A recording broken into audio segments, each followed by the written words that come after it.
Where do you want the commissioner? Who would you like as chair?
slightly late start, but I think it was a good training session, so apologies anyway.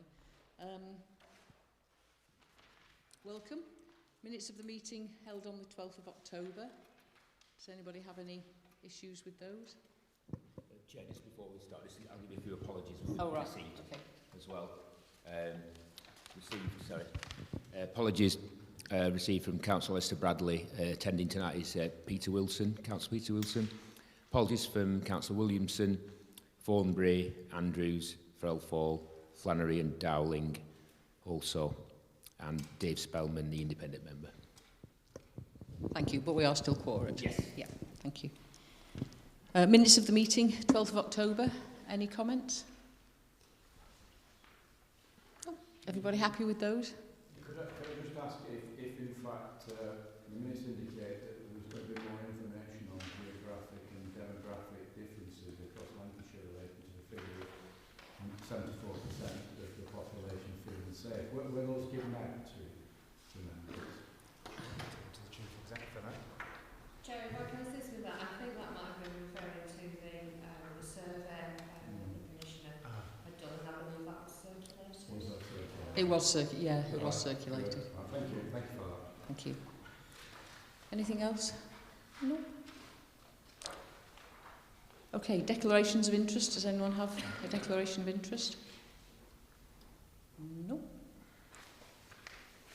Do we have any public questions? No, Chair. No. So moving on to the police and crime plan, which I think is Andrew Snowden. Thank you very much, Chair. I'll obviously take the report and the plan as set out as read. I'll just highlight a few things. First and foremost, just to thank the panel for the engagement. Obviously, we preloaded the engagement with the panel to make sure that members had an opportunity to engage with the drafting process before we even started properly constructing it as a report. So I'd like to thank the panel for a good few months of engagement with this process from right early on. Obviously had circulation of the first draft that we sent round, and there was a good discussion at the last police and crime panel with regard to the plan and the state it was in. Since then, we've continued to consult with partners and with other people, particularly obviously within the constabulary, where the vast majority of my budget and responsibilities lie, to make sure that what we set out is both ambitious but also deliverable. So the plan is as set out. I won't talk through it because I'm assuming obviously you've all had a good read of it. I hope that it constructively reflects a number of comments that were made at the last meeting that we've sought to incorporate within the plan. We've also tried to robustly articulate the separation between what I will set out to do as Commissioner through my responsibilities of setting budgets, priorities, scrutiny, partnership working, and separate out what is or I will hold the Chief Constable of the Constabulary to account for delivering, because they are obviously two very different things. Andy highlighted all of the work that was done last time around consultation around the plan to make sure we reach as many different groups across the county, not just people who like to fill in online surveys that are advertised. And also just to highlight the process going forward from here in terms of what this plan is. This plan determines our priorities over the next 4 years. Off the back of this, that will drive budgets and financial investments. It will drive the prioritisation for allocation of resource, particularly looking at the police uplift programme and where we place those officers. It will drive how we go through what the presentation that the groups just had, the panels just had around the budget. That process is very, very well underway, particularly around the capital side. Councillor Marinell rightly pointed out around the high costs that are associated with property maintenance, and that is because the police estate is in very poor condition in lots of places, therefore is a significant liability to us in terms of ongoing maintenance and indeed the efficiency of running it. And so going on from this plan would then set those priorities. It will be a focusing point for how we drive performance against different areas. And following the launch of this plan, I'm working with Angela and the corporate team at the Constabulary around a new scrutiny and accountability process around how are we going to actually measure these things with the Constabulary.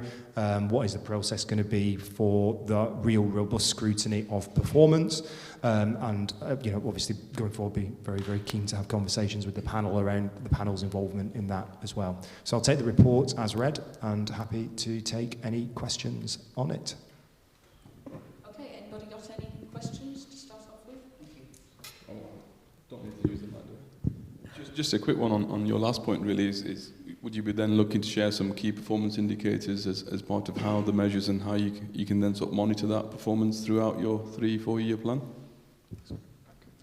Yes, absolutely. And what we want to do is get it right. So I'm not one of these people who thinks I know everything when I walk into a job. So I've been seeking the advice of some long-standing police and crime commissioners of all party colours, just talking about what is right about an accountability framework in terms of measures. And one thing that has been advised to me is be very careful around how you set out your measures around crime types. So, for example, actually, if you have a real focus on antisocial behaviour, what you'll probably do is gain some confidence in reporting it, and what you might actually see is an increase in the number of reports of antisocial behaviour because people think it's actually being taken seriously. So there's work that the Office Chief Executive has done now in terms of providing that framework, and I don't know if, Angela, if you want to give an update on where you're at with some of that work with the constabulary as well. Have we got a mic for that? Have we got a mic for the North Table team? Sorry. Thank you, Chair. It's quite simple at the moment and quite straightforward, as the Commissioner has indicated. We're in the process of pulling together an accountability framework, which we will share with the panel so that the panel is aware of the touch points between the PCC and his office and the constabulary and where that scrutiny and accountability takes place. And of course, the Commissioner's stance is that this to be as open and as transparent as possible. In terms of measures, to the rear of the report, there are a set of outline measures. What we need to do now is we need to pull together a basket of measures that are relevant, and that's what we're in the process of doing with constabulary. Some of them we have to report on because that's a requirement under the new National Police Crime Measures.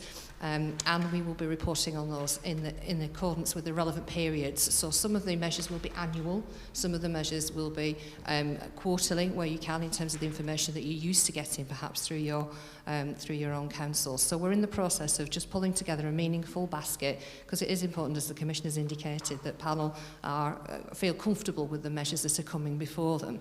And you'll remember the green and blue document that you have currently. It will be something similar to that, which comes usually at the rear of the performance report, that will have the relevant performance measures set out within there. Thank you, Chair. Thank you. Yeah, I mean, I think that's everybody's concern, is that we know what baseline we're working from, because it's really quite difficult to scrutinise if you don't know what the baseline is. Any other? Yes, Councillor Wilson.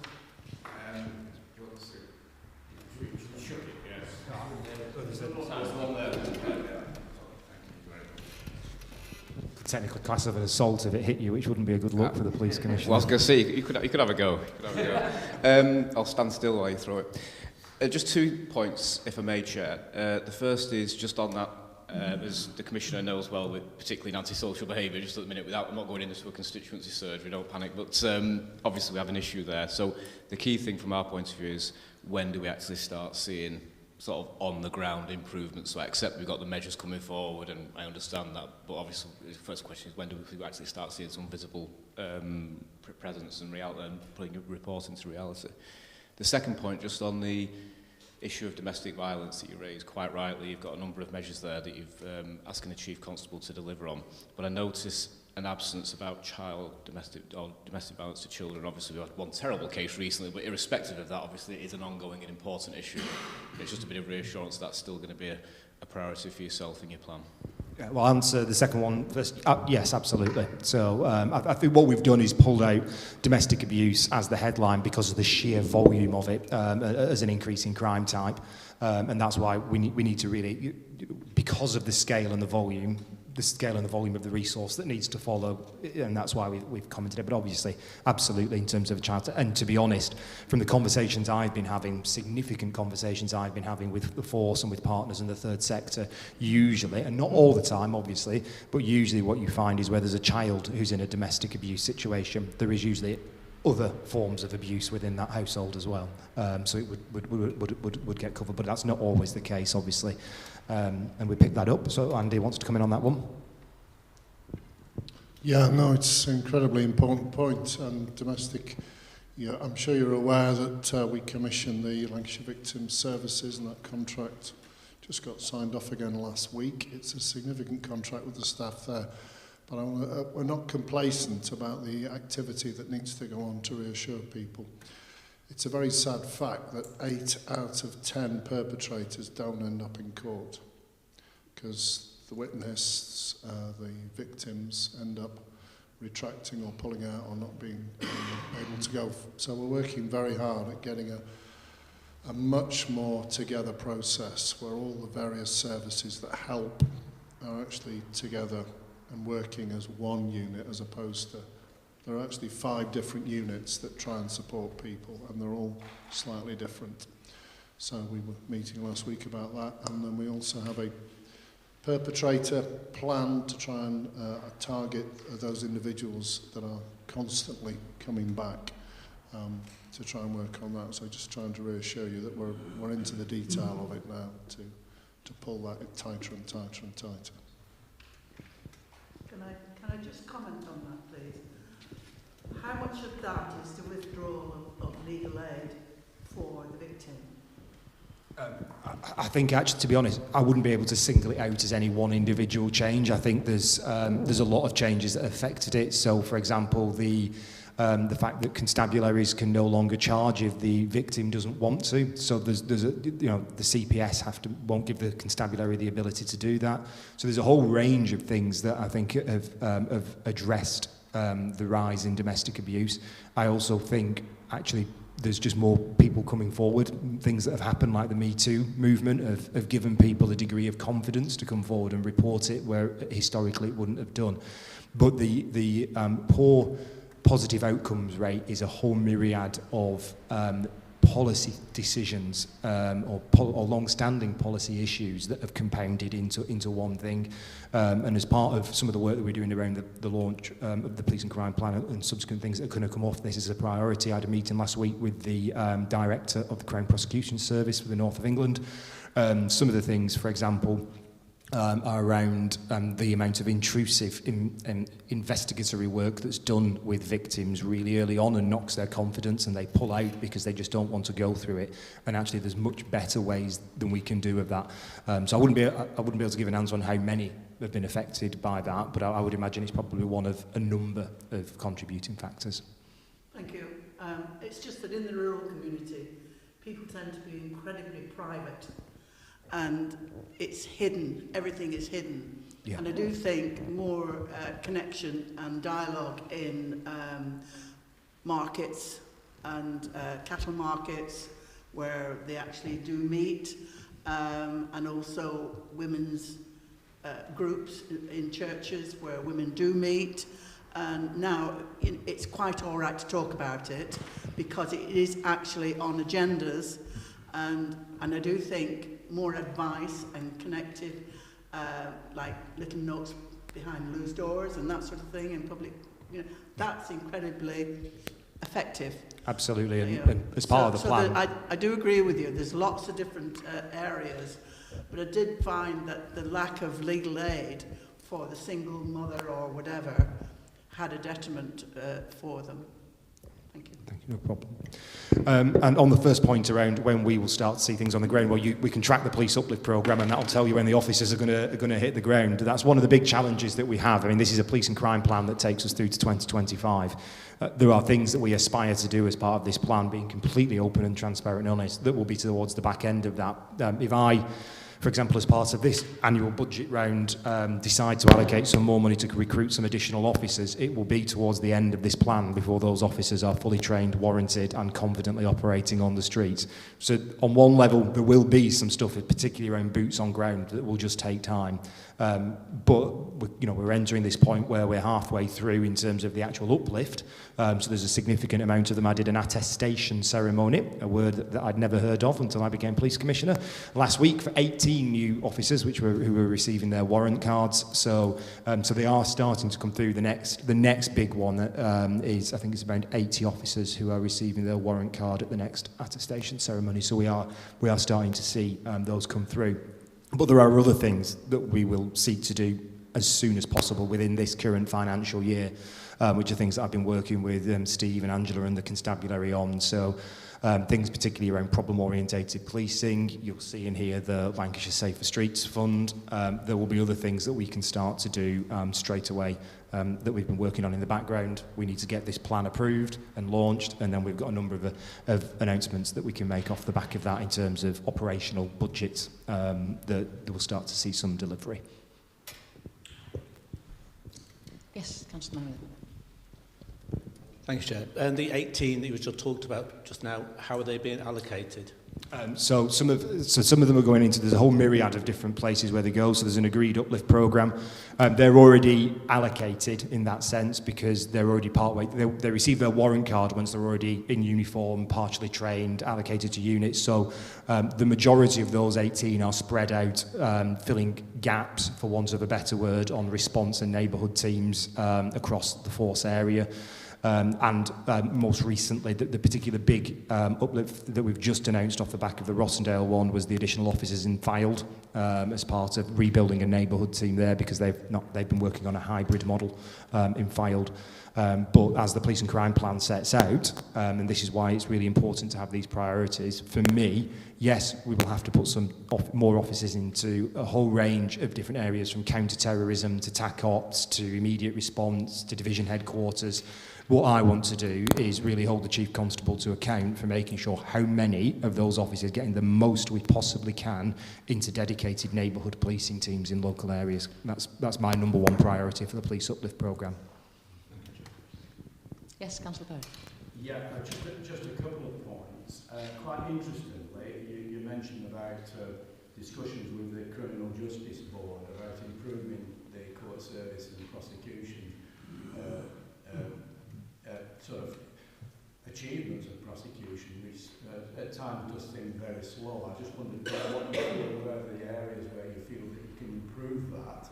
And also, interestingly, you mentioned about seizure of goods. Now, we're all familiar with the Proceeds of Crime Act, which seems to be a very cumbersome process through the courts, very cumbersome indeed, and I think the last commissioner didn't get too much from that. I'm just wondering, you specifically mentioned seizing goods. Now, cars usually belong to finance companies. I'm just wondering where you see that you're going to make a difference in seizure of goods. So, but just those couple. Yep. So in terms of seizure of goods, then one of the things that we're particularly looking at is actually a better assessment of financial holdings by someone in terms of broader than just the cash. A lot of the pocket funds that are seized are cash, or where we can find traces of evidence of where it leads back to bank accounts. I mean, a number of conversations with the Chief Constable in terms of how we look at property, so as in assets, so and what we can seize there. The legal framework for doing it is already there. It might be a bit cumbersome, but it is already there. And the Chief is particularly confident that we can raise significantly more pocket funds from a more aggressive approach to asset seizure as well as financial seizure. And the good thing is, because of the very nature of organised crime and the fact that a lot of it deals in cash and a lot of it needs to be laundered, assets is something that they're usually quite strong in, because it's difficult to prove to someone, to a car financing company, where your regular income's coming from when it's from selling cocaine. So actually, we do think there's a big appeal there. What was the first question again? So I've just drawn a complete mind blank. About the sort of the criminal justice. Absolutely. Sorry, positive conviction rates. Sorry, it's been a long day. The service. I mean, the chronic problem has been that people wait too long for whether they're a victim or a possible offender for the case to come to court, and obviously witnesses are sort of under the same sort of pressures. Yeah. And I just wonder how quickly we can move this along, and where you feel that inroads can be made.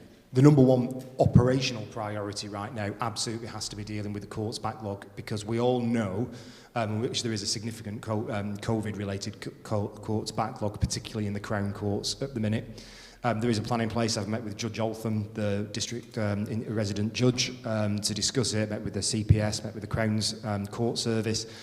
There is a plan in place to start moving things forward, and it's really important that we cooperate and help deliver that as much as possible, because all the evidence demonstrates that the longer something takes to go to court, the less chance you have of securing conviction, because you're more likely of witnesses or others pulling out. And then also, when it gets to the point of sentencing, which is equally as important, the sentencing guidance requires the judge to take into account the amount of time that has lapsed from charge to the court case to being convicted. So let's say if you're stuck in that pipeline for 18 months, 2 years, and you've done something, there's some pretty serious assaults that, take say a 12-month or 6 months jail sentence. If 18 months has passed since you were charged, there's no way, realistically, you're going to prison for any length of time. It's most likely going to be a suspended sentence. So actually getting that backlog under control is really important. And then the other side of it, for me in particular, is around the relationship between the constabulary and the Crown Prosecution Service. There is a lot of work that needs to be done in that area on both sides. And one of the things that we've really wanted to get under the skin of, that I could talk all night on this in terms of, we don't have solicitors and police stations anymore, all those relationships. But one of the things, when I came to this panel to ask for Andy, your consent for a deputy nominated with Andy, was that actually the police were chairing the Criminal Justice Board Partnership for Lancashire, and I didn't feel that was right, because actually they're one of the partners in delivering this, and they're there to be held to account, not to use that as a position to hold other partners to account, because the police in some cases are part of the problem. So one of the things we've done through what I wanted in a deputy was a deputy who had portfolios rather than just a roaming deputy, and Andy's two portfolios are criminal justice. So Andy now chairs the Lancashire Criminal Justice Board and the Road Safety Partnership. So Andy chairs the Road Safety Partnership as well. We give him all the best jobs. So all the most difficult ones. So I don't know if you want to talk a little bit about your role on chairing that board.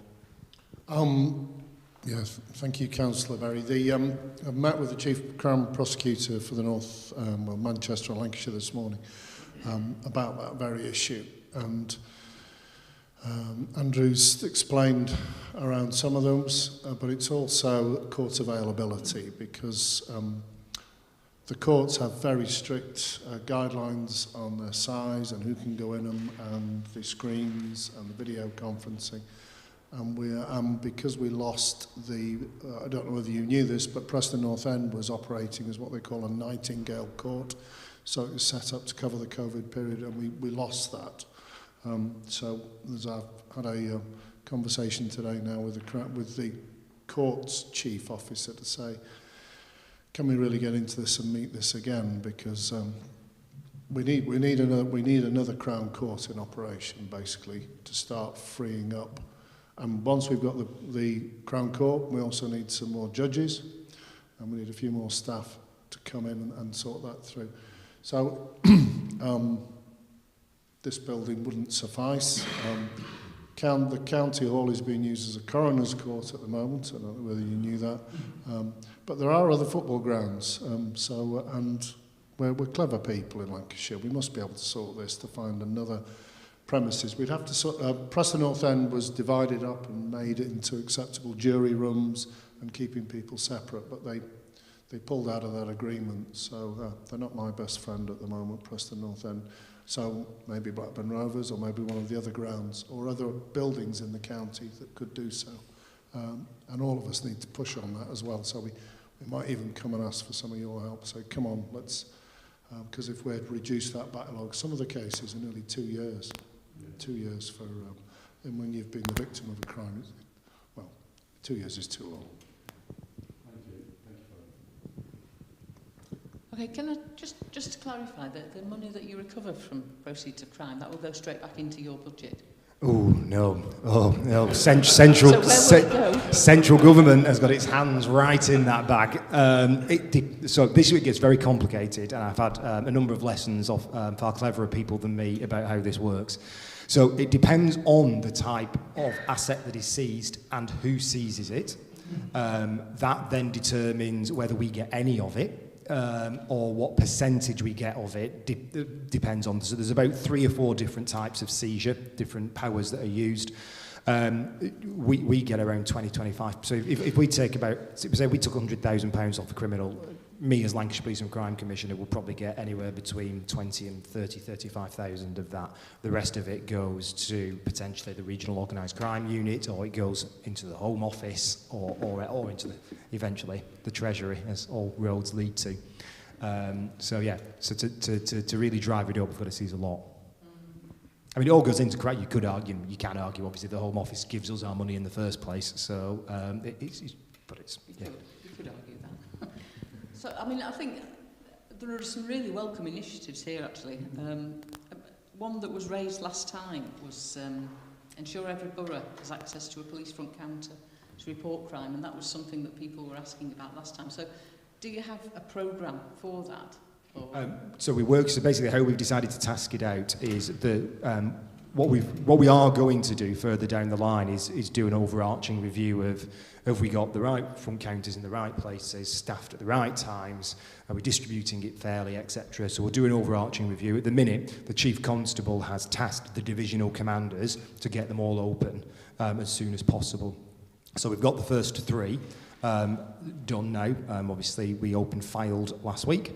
And obviously Waterfoot is the one that's on the conversation at the minute with the divisional commander for East, Mark Winstanley, at the minute, but he has a plan to get that done. So, and I shall firmly hold him to account for doing so. Okay, anybody else? Just on that point again, thanks, Chair. What timescale is it going to be to roll all of them out? How long is that going to take? We're not planning to. The commitment is that there will be one front counter open in every borough district. To go beyond that would be really starting to tip the balance between public accessibility to the police versus detracting from operational policing, of actually getting out there and doing the crimes. So what I've wanted to do is either have been able to or be able to announce the date of all of them by the end of this financial year. Thank you. Any other points to raise on the plan?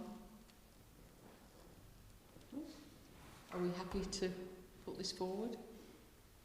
I am. I think it's there's some really good initiatives in it. So I think obviously we need to know the data, but in principle. Can I just add something, Chair, with your blessing? The Safer Lancashire Streets Fund will be coming forward in January, hopefully, with details about how there's going to be 3 routes of access to that. There'll be an access route for the police, there'll be an access route for what I'm calling Tier 1 bigger areas, district councils, parish and town councils, etc., community safety partnerships, and then there'll be an access in for local community groups as well.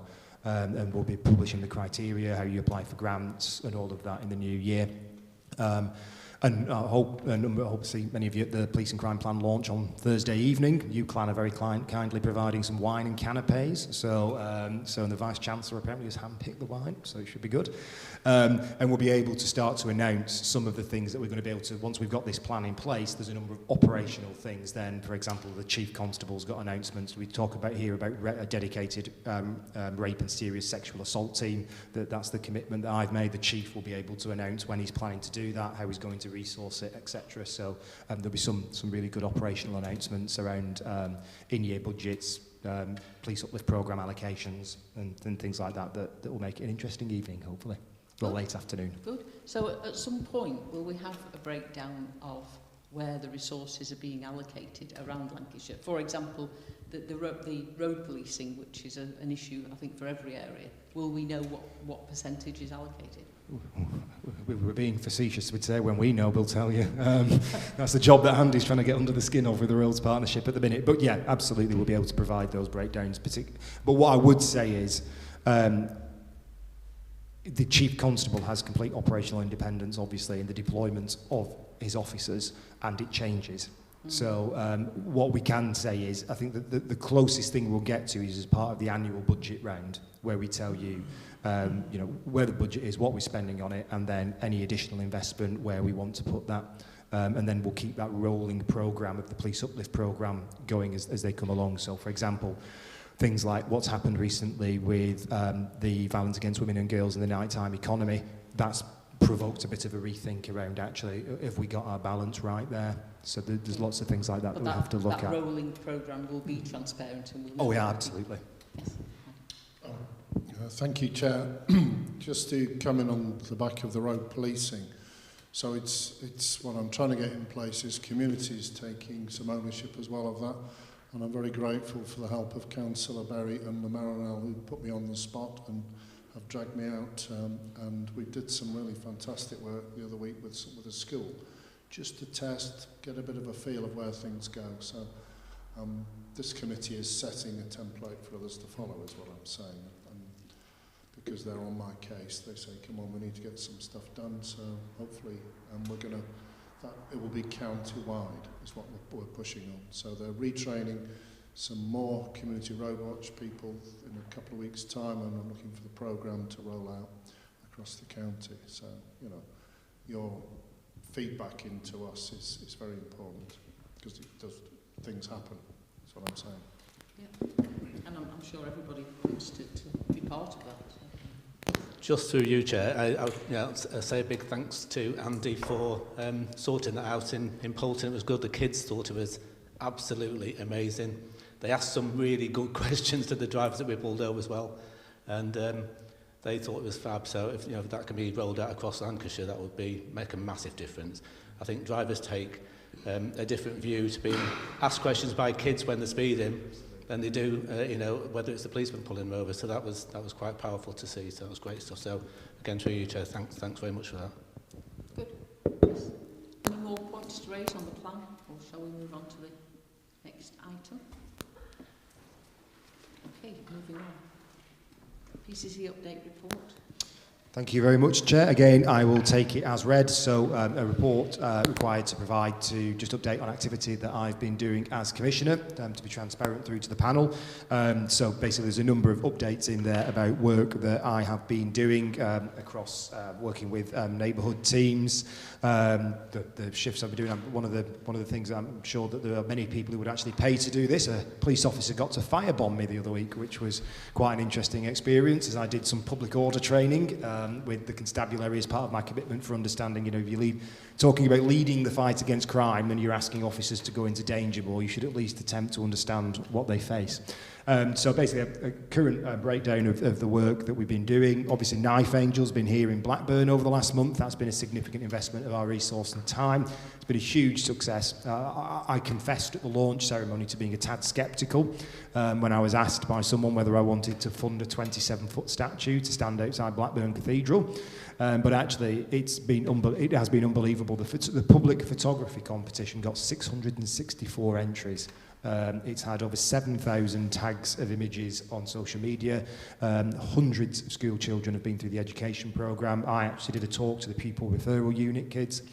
They all look suitably bored through most of it.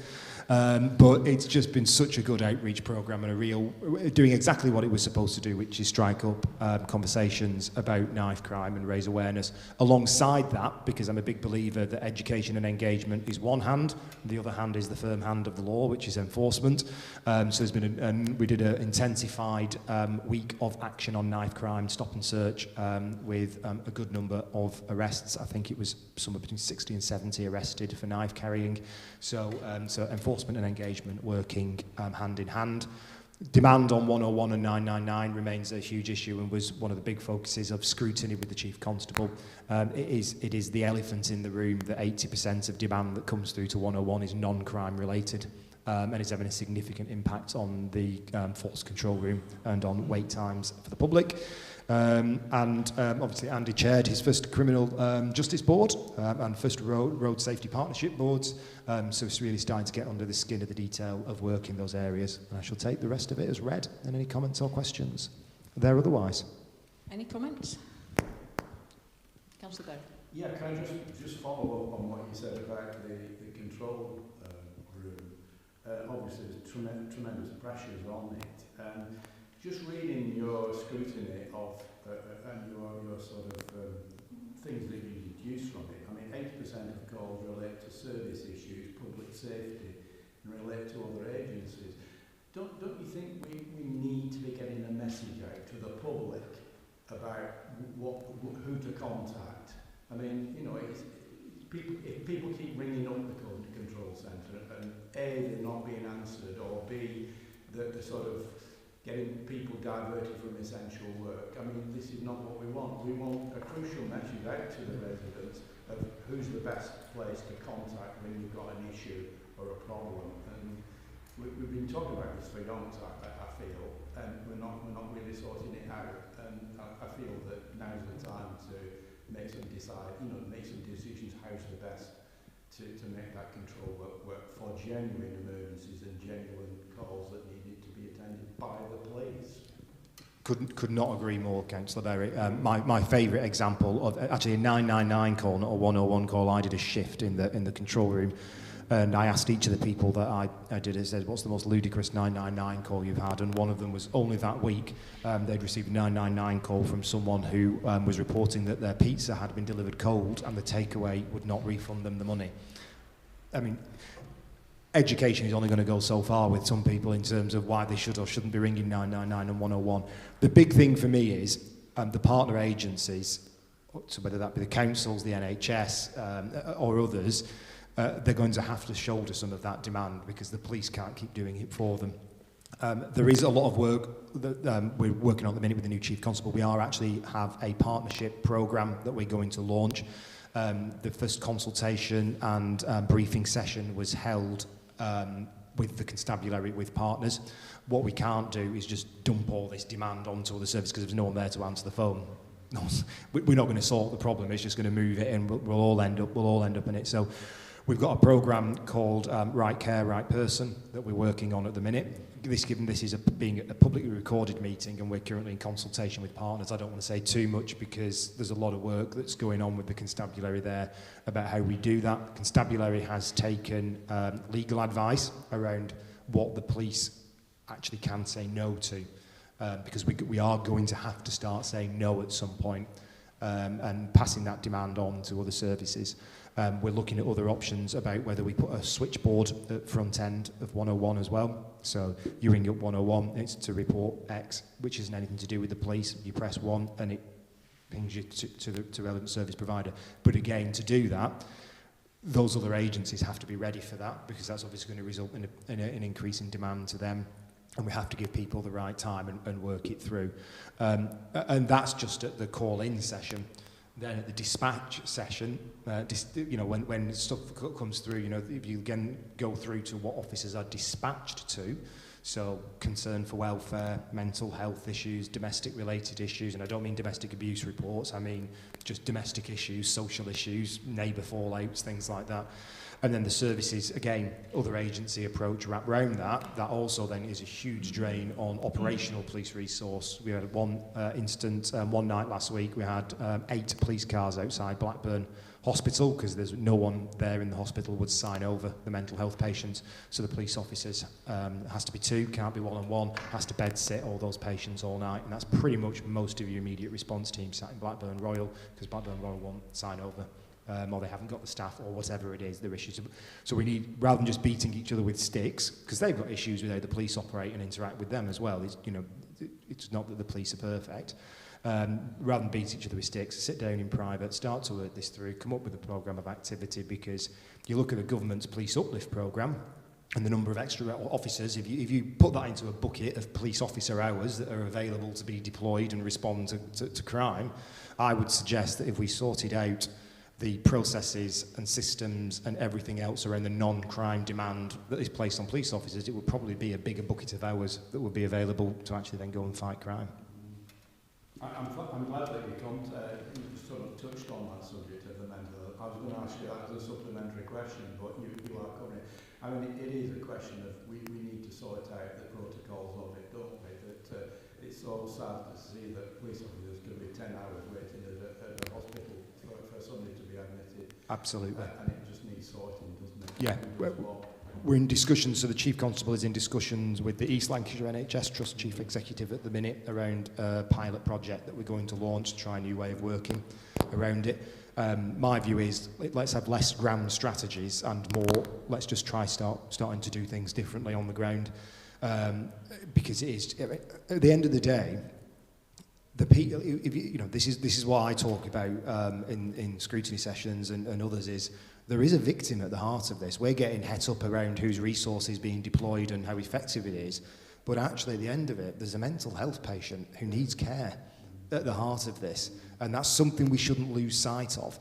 And actually, is being bed-watched by 2 police officers the best way of caring for that person? So it's not just about how we deploy our resource. It's around the victim or the patient at the heart of this, and are they getting the right service and experience? Because the police officers certainly aren't trained to be the right person to look after them. Anybody else want to comment? No? Okay. ECC decisions? Report from me on decisions I've made in my statutory capacity. I'm happy to take any questions on any of them. Some of them are restricted though, so we would need to move to private session if you want to discuss some of those. No, I don't think there's any comments. Thank you. Annual PCP conference, November? That's what I was going to say. Yeah, did you really just look at I was going to say, I thought, oh, Christ, I didn't realise I got fire yet. No, it was really good actually, and I'm a sort of relatively new member of the panel, 3 or 4 years, but it was really good, and it's highlighted quite a few issues that I'd like to get to grips with, one of which would be good training for members of the panel, if we could talk about that at some point. And also a consistent membership of the panel, because I know it's a committee that comes and goes, and it makes it really difficult, really, for people to know exactly what's going on, particularly when it's a 4-year period for the PCC. Then it's much better if it's the same committee for those 4 years, which makes it difficult when we're all up for election. But there we are. But yeah, the police and crime panel was really good, and we did split up. We did go and see to various separate seminars. I particularly focused on the role of the chair and the role of the members of the panel, and how we could be more effective. And we've not circulated the summary. Did you just send that to me? I'm sure we'll check that out. Yeah. If it's only gone to me, then we'll make sure that's circulated, because it is useful. Do you have anything to add, Asa? Yeah, the only thing I have to say was, for me, I did a session in relation to compliance. So there are some proposals about changing the procedure. So that's what I was interested in. And one thing they were saying about moving some elements of the complaints to the sort of local authorities or the monitoring officers. But I think here it's probably already happened to actually some extent. So we'll see what comes out on that one. Okay, thank you. Task and finish groups. I think Councillor Berry's outlined a bit of... Councillor Berry's set up a 101 task and finish group, and Councillor Lamarinel has set up a neighbourhood policing task and finish group. If you want to update us, Councillor Berry first. Yeah, on the 101 group, I'm joined by Councillor Brunskill and Councillor Hurt. We have agreed like a scoping document through Paul Conlon, and I think Mr Conlon sent our observations to the Police and Crime Commissioner's office for some sort of response or for some details. So that's where we stand at the moment. So I think we'll be carrying this forward in the new year, to be quite honest. Yeah. Any idea when we'll have the response? Yeah, me, myself and the Chief Executive were discussing this the other day around what we do meaningfully in terms of the next stage of the 101, and actually I think probably an opportunity to discuss the recommendations first would actually, with myself, would probably be the best way. I don't know if you want to add anything to that, Angela. No, it is, you're quite right, Councillor Berry, it is with the office, and we're engaging with Paul and to make sure that we're giving you what it is that you want, so you're building on it, and then you build on to do the scrutiny, and that probably looks like a direct conversation with the Commissioner. But we need to work that through so we get what you want out of the scrutiny activity that you're undertaking. Thank you. Thank you. Councillor Marrow. Yeah, I only have, thank you, Chairman, and one word to say, and that's ditto. Moving on. We're in exactly the same situation as Councillor Berry's in as well, so we're waiting for a response from from the office on the scoping document and things like that. So thank you. Thank you, Chair. So can we assume we'll have those for the next meeting? Yeah. Yeah, that's good. Thank you. Yeah. Okay, monitoring of complaints. Verbal update. Sorry. Thank you, Chair. We've only had one complaint, which I've liaised with the Commissioner's office, and I've responded to it. The complaint actually was not within the remit of the panel, so that was quite an easy one for me to sort of respond back to. Thank you. Thank you. Thank you. Urgent business. I've not been advised of any urgent business. No. No. Okay. Thank you. Dates of next meetings. So the next meeting's been delayed following a request from Andrew, so that'll now be on the 1st of February. Is everybody happy with this time and this location? I know we've moved around the location and the time, which I find quite difficult to accommodate sometimes. So if we're happy with Blackburn at 6 o'clock, or Blackburn at, 6 o'clock, yeah, for the 1st of February, can we agree that? And the same, if required, on the 15th of February, 6 o'clock in Blackburn? Good. Okay, I think that covers the agenda. So thank you for your attendance. Thank you.